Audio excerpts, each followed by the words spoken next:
Good morning, and we welcome you to the National Newspaper Publishers Association's Let It Be Known. It is Tuesday, April the 12th, 2022. A serious breach, including the alleged bribery of Secret Service agents, left the president and First Lady in danger. But perhaps the person really in the line of fire was Vice President Kamala Harris. We explain in our headlines this morning. Also, 1 in 3 adults are saddled with medical debt, what the Biden-Harris administration is doing about it, and reverse redlining at a popular online and for-profit college. There's lots happening today, and so we bring in the guy who knows it all, Barrington Salmon, the NNPA super writer. that is not even true, but thank you anyway. Good morning. How are you? I am doing great. Always good to see Barrington. Barrington, let's start with the breach. A year ago, the Secret Service arrested an armed man outside of Vice President Kamala Harris' 6-bedroom mansion at the Naval Observatory. The alarm bells resounded, particularly over the safety of the nation's first Black second in command. Today, the concern only heightened after 4 U.S. Secret Service agents, including those directly responsible for protecting Harris's residence, and individuals on President Joe Biden and First Lady Jill Biden's details face suspension for allegedly taking bribes from 2 dangerous men who law enforcement officials said they were imposters. They told the Secret Service that they were actually agents from another agency. They were criminals with passports expired, and they had traveled to Iran and other places in the Middle East, armed with things like a scope, Barrington, a sniper scope, and other weapons that really could have taken out whoever they wanted to take out. They got so inside the Secret Service, particularly, the Secret Service, Barrington, is huge, right? Yeah. But they particularly infiltrated the detail that every day goes into Kamala Harris's house to make sure, presumably to make sure everything is okay for her and the first gentleman. This is serious, Barrington. It's interesting because from the time that that the dude from Mar-a-Lago was in the office, we learned through a number of stories how political these guys were, and for the first time that I was aware of, they were supporting Trump. Yep. Saying out loud that they supported Trump, and so when and one of the guys was like a supervisor or something like that, like real high ranking, came out in support of Trump. And when Biden came in, I thought to myself, this is crazy, because he should replace the entire detail, because and so all of this pretty much it's another example of the moral rot in those institutions and places and spaces that once were sacrosanct. We thought that they had a particular amount of integrity and wouldn't do the things that we're reading about now. Yeah, and according to court filings that we reviewed, the men are not, of course, they're not law enforcement agents. They are not involved in sanctioned covert activities. And while the United States government employs neither, prosecutors are now alleging that the dangerous impersonators, the scheme that they ran was sufficiently realistic to convince they said, and these are the words they used in court, sufficiently realistic to convince other government employees, including, of course, the Secret Service, of their false identities. These 2 guys they compromised the lives of the president and the vice president and the first lady and the second gentleman. But again, Barrington, I want to just hone in a little bit, because last year there was this incident outside of Kamala Harris's apartment, her home, and this time, the agent that's chiefly responsible for making sure that our home is safe, is alleged to have been taking bribes from these guys. Yeah, it's scary business, bro. And the thing for me is that Biden and the Democrats are always a day late and a dollar short. I don't know. I don't know what would make them not think that with that type of clear and present danger, that they don't go ahead and clean house, start fresh. I mean, they have enough people in the whole social and Secret Service that they could change out the whole detail and bring in people that they hope are more trustworthy than these ones that they have up there now. It's nuts, man. Yeah, you It's know, nuts. and one of the lures for the secret, apparently, allegedly, for the Secret Service agents who accepted the bribes, as Mm-hmm. we know that rent and mortgage payments are so high nowadays. Well, one of the lures was Oh, this free rent in a Southeast Washington, D.C. apartment complex that these men apparently had control over, and they were allowing them, from what we're told, that the rent was as much as $4,000 a month.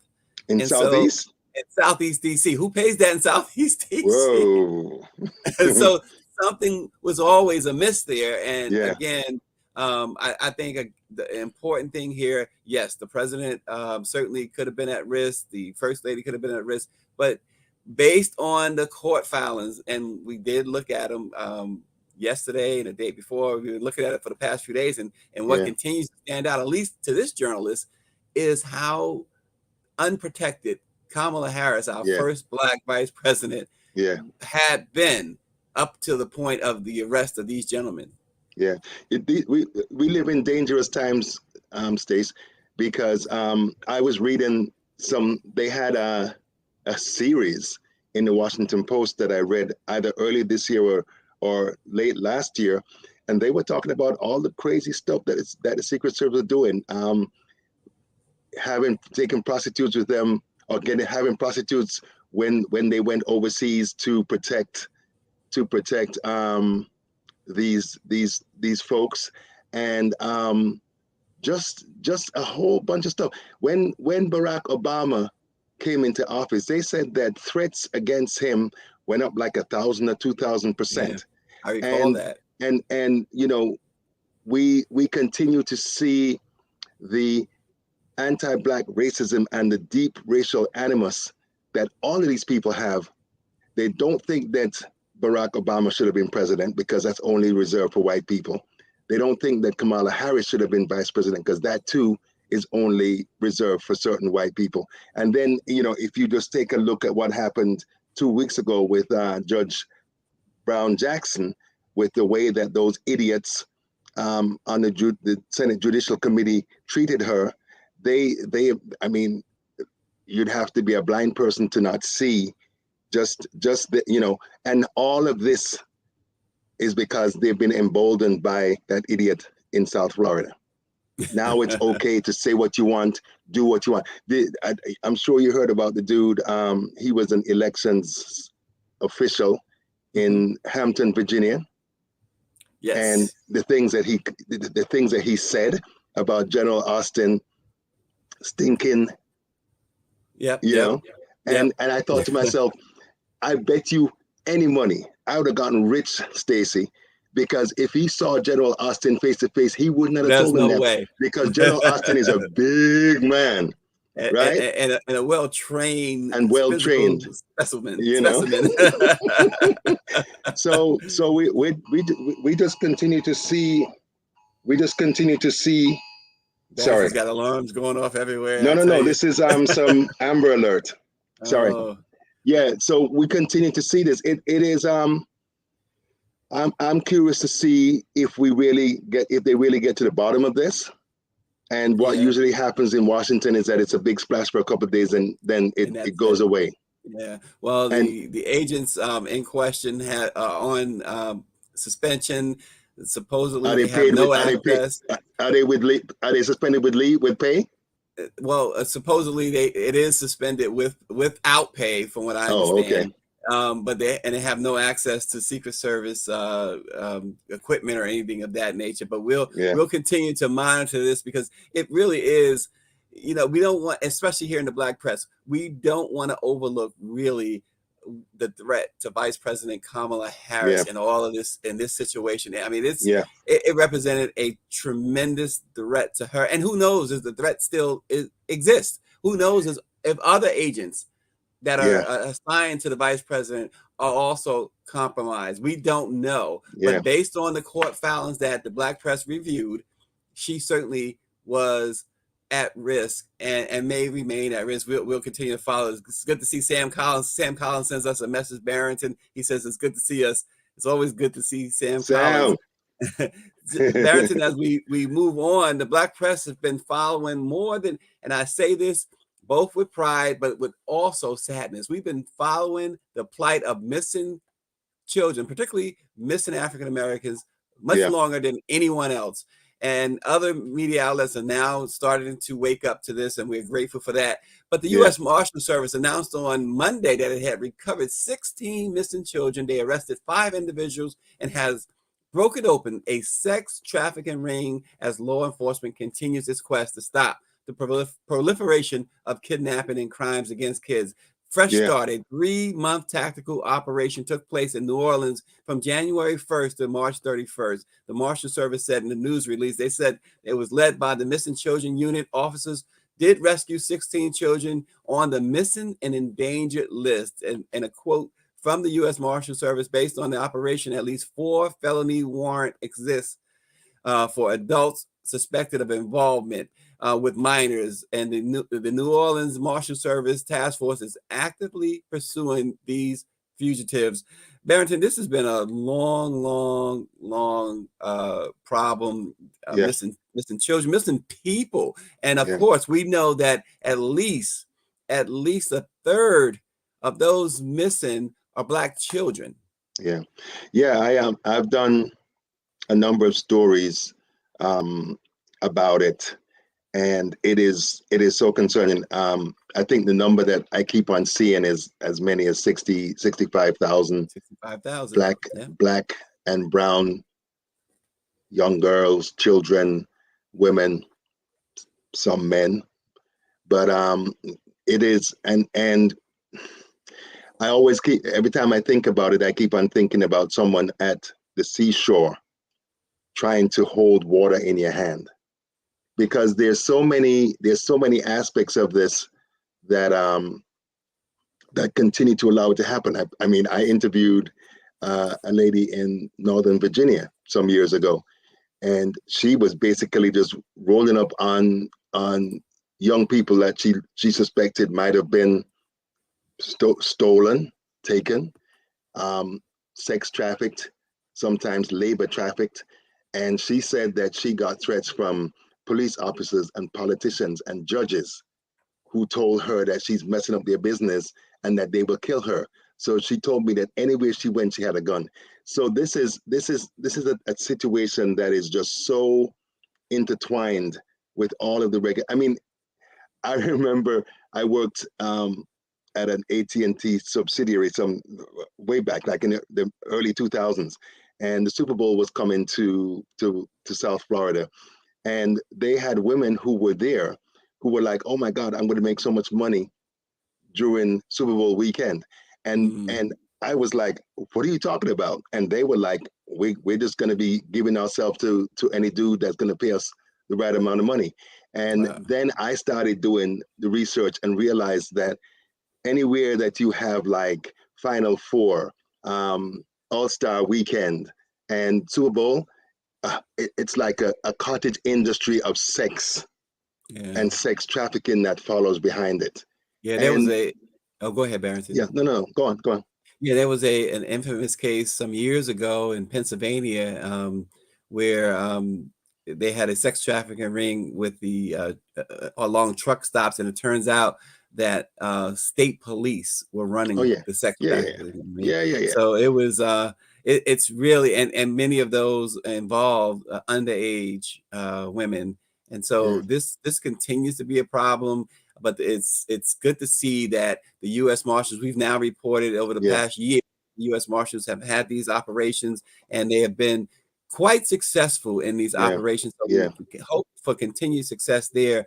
Barrington, also in the news this morning, Barrington, 1 in 3 adults in the United States are saddled with medical debt, which now counts as the largest source of debt in collections, more than credit cards, utilities, and auto loans combined. According to a White House fact sheet released last night, Black and Hispanic households are more likely to hold medical debt than white households. As part of the fight to help people contend with high costs, Vice President Kamala Harris yesterday announced reforms to help ease the burden of medical debt. The White House said the reforms should help provide more families the opportunities to thrive. Vice President Harris said reform would occur in 4 areas that will lessen the burden of medical debt, protect consumers, and open up new opportunities for Americans looking to buy a home or start a small business. Those actions also include holding providers and collectors accountable. So medical debt, Barrington, we know it's a huge deal.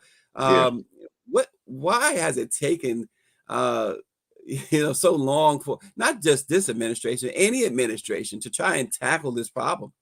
But listen, the United States is the only industrialized country in the world where if you get sick, you're more than not likely to end up in debt. The problem that exists in this country is that they say that corporations and businesses need to be allowed to work in this quote unquote free market. It's all about making money. On one hand, I would say that I applaud what Biden and them are doing, but I don't know. I need to wait to see if it's window dressing, because here's the deal. He promised when he was running for president that he would find a way to get rid of student loan debt, which is about $1.5 trillion right now. He reneged on that and said that he needs approval from Congress, which is not true, to do it. These guys have seen the problem. They've known the problem. As you said, this is a multi-administration problem. But you're not going to go and punish the guys who are paying you, who are giving you money when you run for office. Mm-hmm. With the lobbyists that they have, with the amount of money that you need to run for office, they're not going to do that. I am convinced that the only way that there's going to be significant change is if what we're seeing beginning to happen in service industries, where they're getting unionized and they're pushing back against the Amazons and the Starbucks, and that's what we have to do. Because, and I think we've talked about it before, they said that only 1 to 3% of the primary issues of concern to Americans are taken care of by Congress or presidential administrations. They don't care about us, bruh. And I don't understand why people don't understand that. They don't care about us. There's so many mechanisms that they could use to make it easier. Listen, and I know this is kind of going off field, but it's still related. Wages and salaries for middle-class Americans has not increased in 40 years. I think it's like 7% in 40 years. Meanwhile, those people running corporations, it's like 16,000% in the past 40 years. And meanwhile, 237 times more than the regular workers are making. That's what CEOs are making. It's unsustainable, bruh. Yeah, and like I said, so if you get sick, say I have a heart attack, right? And I'm a journalist, right? I ain't no multi-millionaire. So by the time they send me a $600,000 or $700,000 bill, how am I gonna pay it on whatever it is that I'm making as a journalist? I mean, because we're not making Ted Koppel money or Brian Williams $11 million a year money. So what do you do? Right? What do you do? Yeah. And in addition to that, I was going to say, Barrington, too, you mentioned how middle-class wages have not risen. Gas prices certainly. My God, gas prices, food prices. There was a story over the weekend about the price of eggs. So your necessities, those prices are sky high now. Yeah, 8.4% inflation, the most they said since 1981. And I just kind of shake my head because people are like, it's Biden's fault. No, it's not Biden's fault. It's capitalism's fault. It's capitalist greed. Listen, last year this time we were paying $2.87 for a gallon of gas. Now it's 4 and 5 and 6 and 7, right? And When imagine that. only like I think they said 3 to 12% of U.S. oil comes from Russia, right? But gas prices have gone through the roof. They said last week, like Friday or Saturday, that the price of a barrel of oil has tumbled. Our gas prices aren't tumbling. They've No, they stayed the haven't. same. Yeah, They're crooks, exactly. bruh. They're crooks. They're criminals. And they just use the system to enrich themselves at always at our expense. Yeah, too much, too much. David Youngblood says, I'm willing to pay higher prices to get Russia out of Ukraine in a Democratic Congress in November. We're talking Republicans back in power in November. Yeah, well, um, that could very well be a reality right there. Barrington, a new lawsuit alleges that Walden University, an online for-profit institution, engaged in reverse redlining, targeting minority communities, and misrepresenting their fees and the credits required for graduation. According to a new report, one promise the university boasts is that its students can earn an advanced degree in 18 months. However, a new lawsuit that was filed by the National Student Defense Network charges that Walden University engaged in a scheme to lure Black female students into their school, then kept them trapped in a debt cycle. One Walden student, Algernon Carroll, said that she had a negative experience at the university as she worked on a doctorate in business administration. She had to complete, a capstone project after she had completed her coursework. Yet when she would turn it in to the university's review committee, she would be subjected to long waits for just minor feedbacks like, oh, that's grammatically, you have to change that word, or you have to, or you forgot to cross your T. And that would take weeks and weeks. However, in those weeks and weeks for the feedback, tuition kept going up and up and up. Ultimately, it took Carol 3 years to complete her degree. It was only supposed, from that point, Barrington, only was supposed to take about 2 months. It took 3 years and tens of thousands of dollars in additional fees and tuitions. And her experience, according to the lawsuit, is not unique. The lawsuit notes that one of Walden's main strategies was to stretch out the capstone project, which forced students to re-enroll for another semester as they waited on decisions from a 3-member panel. It's estimated that these costs exceeded $28 million. And the victims were overwhelmingly Black and female. Yes. So sad. It's so sad. I read a lot and write a lot of stories on education as well, and it is just so,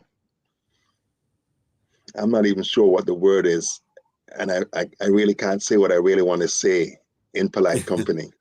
But the whole educational system, Stacy, regular universities, tuitions going through the roof, costs going through the roof, adjunct professors. You know how many times I've been invited to be an adjunct professor and they're talking about $3,000 per semester, 12 weeks, 16 weeks. It's madness. And I'm wondering, you know, people at the FBI spend all their time looking for Black identity extremists. And these criminals are doing this. Nobody can tell me that they don't know, that they didn't know that this was going on, because people have been making complaints. People have filed lawsuits and they have done nothing. They wait until, I guess, it's a critical mass that can't be ignored, and then they claim that they're gonna. So I'm gonna wait to see what type of sanctions and punishments Walden's gonna get, because they're probably gonna get a slap on the wrist. Well, this is you know, obviously you and I are journalists. We're not lawyers. We're not prosecutors. But it sounds to me that this $28 million it rises to criminal fraud here. And there's no way that someone, if this is true, and there's no reason at this point to believe that it's not. Walden has not released a statement on this, but you have to figure that someone should be in handcuffs. Yeah, but they're gonna make a deal, because, you know, white collar crime very rarely is punished in the way that it is if I'm hungry and I go steal a piece of bread. If I'm hungry and go steal a piece of bread, I'm going to jail for 20 years, right? A thief and a criminal like Donald Trump can have 2,500 lawsuits against him for not paying people that do business with him their money. You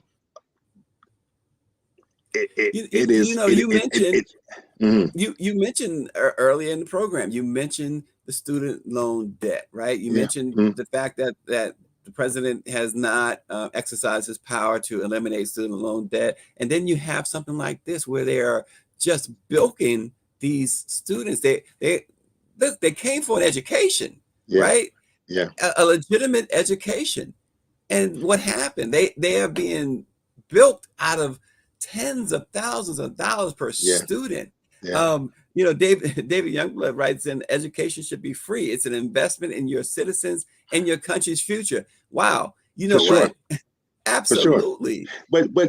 But Stacey, I'm sure you remember the sometimes rancorous debates that took place during the run-up to the presidential election with Bernie Sanders and Elizabeth Warren and Joaquin Castro and others like that, saying that at least community college and university should be free.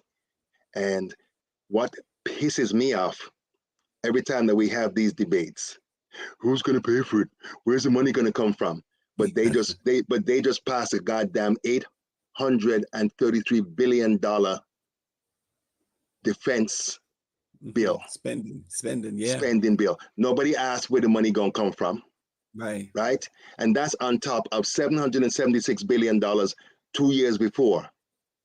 So they keep on spending this money. Nobody asked any questions. Nobody asked where the money's coming from. They fought, and basically Manchin and Sinema destroyed the infrastructure bill, the Build Back Better bill, because he claims that he was concerned that spending 3.5 or 4 or 5 billion dollars was going to cause too much inflation, and he just couldn't deal with that, right? These guys are a bunch of scamps, and they're a bunch of liars, and they're in the pockets of these lobbyists and these rich people. Well, it begs the question, and we talked about the administration. We know that it came down to Biden and Trump, obviously, right? And some people said lesser of two evils, right? But I'll ask you this, Barrington. This is a loaded question, I'm sure. For some, did they miss the boat with Bernie Sanders?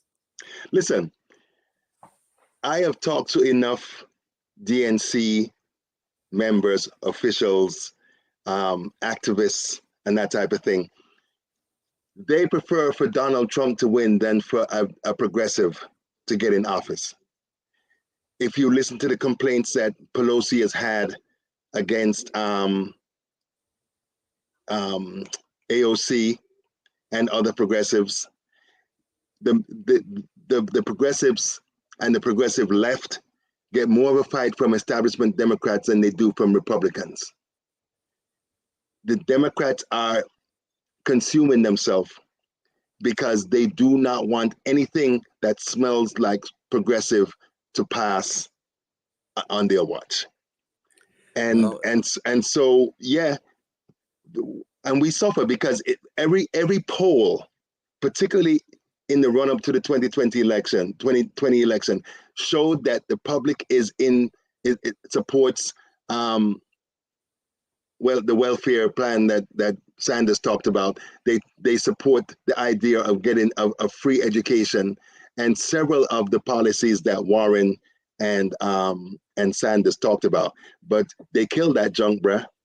They killed because and listen, remember when everybody had put on their black suit and said Biden was dead at Super Tuesday? How did he win? How did he win? We know. It was the black vote, of course, black women in particular. And black women, 95% support, and they make all these promises, and then they get in and they act like they don't know you. Well, I'll leave it with this. You know, David Youngblood again hits his home runs all the time with his comments. There is no moral equivalence with the two parties, he says, and he also says white folks vote there, and it will paraphrase their Negro interests first and foremost. Yep. So there, the system is rotten, Stace. The system's rotten. The whole thing needs to tumble. It's unsustainable. And the ones who suffer are the ones who are most vulnerable, the ones who are of color, the ones who have modest incomes. It's crazy, bruh. And you know, you do everything right, and you still get screwed. Well, you know, you mentioned AOC, who, you know, I'm not a fan of any politician, but I tell you what, I like to follow her and on Twitter and listen to her interviews. I don't think that there's anyone more intelligent than Representative Alexandria Ocasio-Cortez. She is a superstar, and we had her on the program over a year ago. You did? One of the highlights. Highlights. Jamal Bowman is a beast. Cori Bush is off the hook. Joanna Hayes. Yo, there's some really, really powerful people, but they can't get as much traction because the establishment doesn't want them to shine. I mean, it's nuts, bruh. Well, we're gonna leave it there. Barrington Salmon, as always, it is great to see you, bro. And thank you, sir. Keep up the great work. We keep reading you because there's not too many people that we prefer to read than Barrington Salmon. So thank you. So you keep going and say hi to Mimi, and I will. Everybody stay safe, and we will see you tomorrow. Thanks for joining us. Thank you.